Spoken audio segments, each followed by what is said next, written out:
Djali ish kryetare së kuvendit Josefina Topalli, Genar Topalli, ka bërë një reagim publik për shpenzimet e dasmës së tij në Rom me bashkëshorten e tij Cindy Marina. Dasma u komentua në rrjetet sociale si shpenzim luksi, gjë që ka sjellë edhe reagimin e Topallit. Në reagimin e tij në rrjetet sociale, Genar Topalli thotë se ky sqarim bëhet vetëm për të shmangur çdo keq kuptim dhe për të hedhur poshtë komentet me shifra krejtësisht të pavërteta e spekulative. Ai thekson se dasma u zhvillua në bazilikën e Shën Maris, te altari i shijeve, për të cilin, sipas tij, nuk ka pagesë, por vetëm një donacion simbolik. Ndërsa darka sipas tij u mbajt në një ambient në Rom, me kosto që nuk kalon shpenzimet e zakonshme të një dasme në Shqipëri.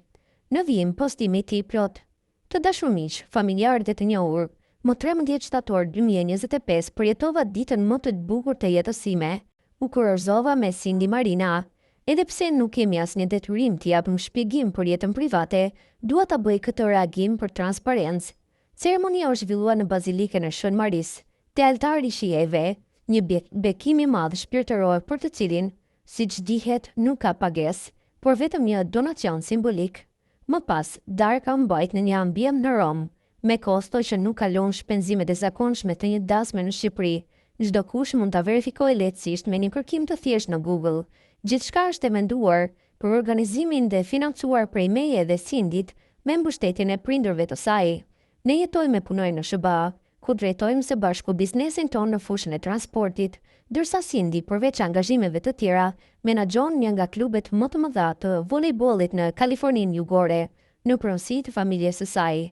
Prindërit e Cindyt jetojnë në SBA prej afro 30 vitesh, dhe sot ka ndërtuar biznese të suksesshme në fushën e transportit dhe të sportit me mbi 150 të punësuar. Ky sqarim bëhet vetëm për të shmangur çdo keq kuptim dhe për të hedhur poshtë komentet me shifra krejtësisht të pavërteta e spekulative. Falenderoj me zemër të gjithë ju që na uruat në këtë ditë të shenjtë për familjen tonë, ka shkruar Genar Topalli ndër të tjera në rrjetet sociale për të sqaruar për shpenzimet e ditës më të lumtur të jetës së tij.